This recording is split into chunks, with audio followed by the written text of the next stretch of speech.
Sometimes when things go wrong, you can't blame life. Cause when you shot your shot, what was your aim like? What were you targeting? Cause if it ain't right, and you still go with it, then that is on you.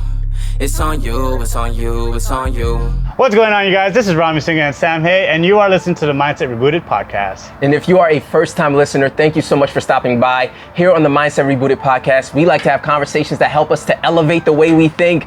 And what that means is that we have old ways of thinking that have held us back in the past, and we like to take on new ways of thinking that help us to maximize our full potential and to become the best versions of ourselves. So if you get any value from this episode today, please share it with one other person so we can help more people. Yes, and today we are going to be talking about how you can market to build your brand on social media. Let's go. Man, I'm excited for this one because, Rami, we were just talking about this, and you are literally getting ready to double the amount of followers to your private group on Facebook. Like, yep. What is that all about? Yep. And how are you even where you're at right now with it? Yeah, for sure. So to give some context, it's the Dance on the Edge community private group, and we're about 4.5 months ago, we were at 350 members, and we're gonna hit 700 today. The whole purpose of this group, we're talking about marketing, right? Yeah. It's to get people to be so involved and so interested in Dance on the Edge that when we do an event, they're gonna come through. Right. That's what this is. This is the marketing of it. And for the people who say Facebook is not where it's at, well, I'm gonna tell you, Facebook is where it's the most users. And wherever the most users are, that means there's also the most opportunity. And so because Facebook's like that, and when you get people in your Facebook group, you're essentially having people focus on your topic and you are the authority figure. So when you have that setting, anything I post there, anything I show there, people are like, Rami's the guy, or whoever the other partners are, they're the guys. And if they tell me something about dance event, I trust them, I know them, I like them, and I'm gonna do it. Nice. So you're establishing yourself as an authority in their minds every time you do these things. Yeah. It's interesting to me because I know you said, what was it, 4.5 months you said? Yep. That it was. So was it harder to get to the 350 mark than it was to get to the doubling mark? Yes. It was. I feel at the beginning was a lot harder, dude, because it took about 6 months to get to the 300 mark. The reason why is because first off, people are still not wanting to get on Facebook. A lot of those conversions, I didn't know how to. It's a marketing funnel. I didn't know how to get people into it, so I needed to get more awareness first, and then tell them, hey, I got this private Facebook group. If you want more value from me and the crew, join it. And so that was really hard. But 4.5 months later, that machine of telling people I have value in this group has kept building itself up. Gotcha. And more word of mouth is getting out there, and it's just a momentum building, and that's how we've grown a lot faster. That's interesting that you said that. It's the word of mouth. Because that was going to be my next question. Have you doubled so fast because other people are referring other people to join the group? Yeah, I believe referrals are the best referrals you could ever get because it's a trusted source telling a stranger, hey, this thing is good, right? So like if you guys go out, are supposed to go eating, and you don't know what to eat, but your homie said, hey man, we should check out this joint, it was so good. You're more likely to be like, sounds good, man, let's go. Yeah. Because you trust that person, you trust their taste. And so that's what the power of referral is. And in the Facebook group, so like, again, this is to get people to convert to do what I want them to do, right? In a good way, nothing's out of maliciousness. I am providing as much value as I can to them. So in this group, you get like, I think about 3 or 4 hours, 6 hours worth of free dance training. Wow. So we have recordings from different instructors that did Zoom training with us a few years ago. That's accessible. So salsa, bachata, pachanga, kizomba, they're in there. So it's accessible, it's free. Usually you have to pay for these people. Some of them San Diego, Australia, Germany, but you're getting access to it like that, and it's free. And then if you're a dance studio or a dancer that was trying to promote yourself more, I have online training there of how you can access your local tourism.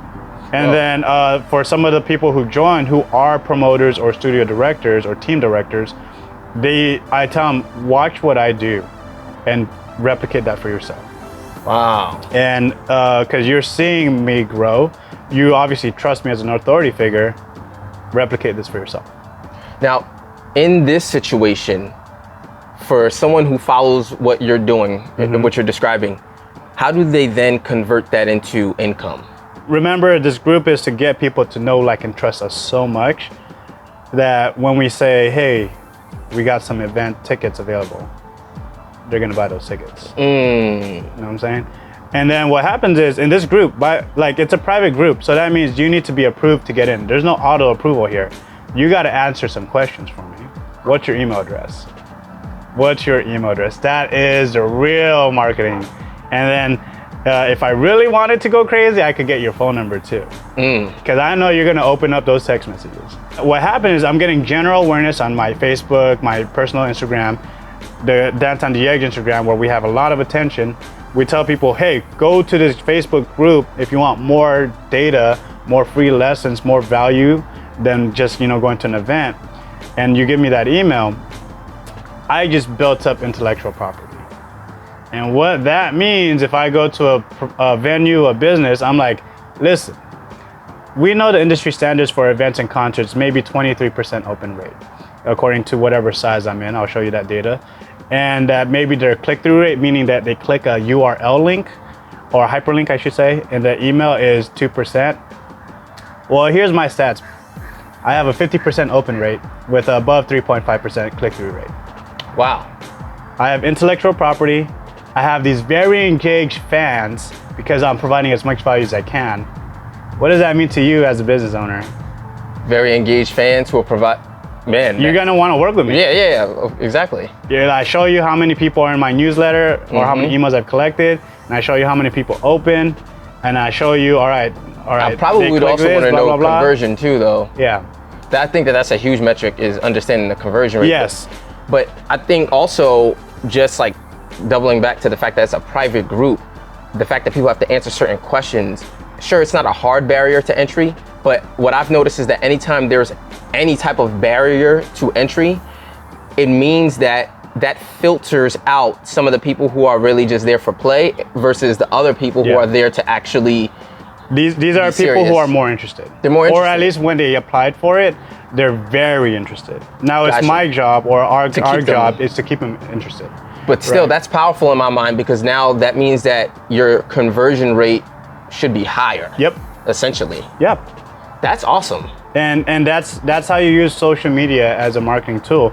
Like on Facebook, yes, you could create an online shop, put a link there that they could tap on to go buy whatever. That's good, but really there's a big funnel. It's get general market awareness. You're qualifying them into the next level of the funnel, which would be the Facebook group, to make them be really interested, and then let's get the emails, and then from there let's get you to do some registrations of stuff. And now as that funnel gets more data driven, I'm building on my intellectual property.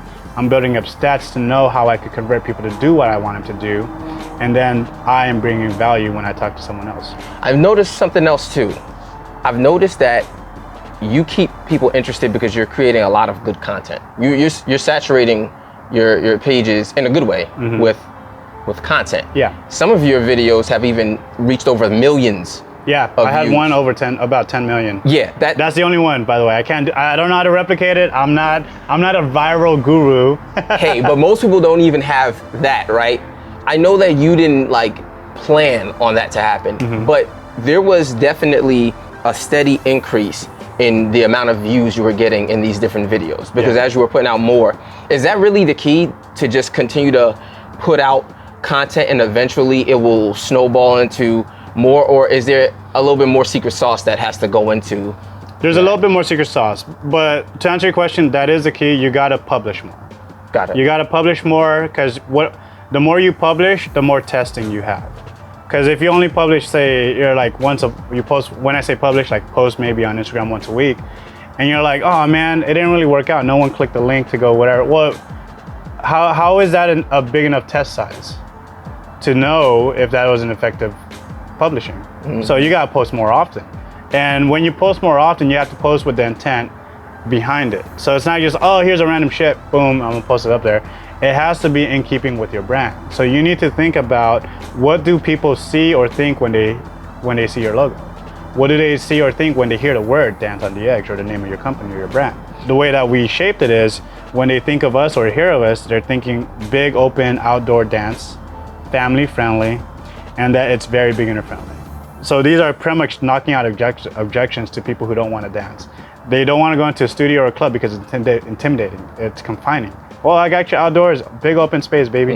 And oh man, I have to be 18 or older, or it's always late at night. I can't bring my kids, yada yada. Well, hey, this is family-friendly event. And then, oh man, you guys are all pros. You guys have been dancing for years. I suck. I don't want to go. I'm gonna look stupid.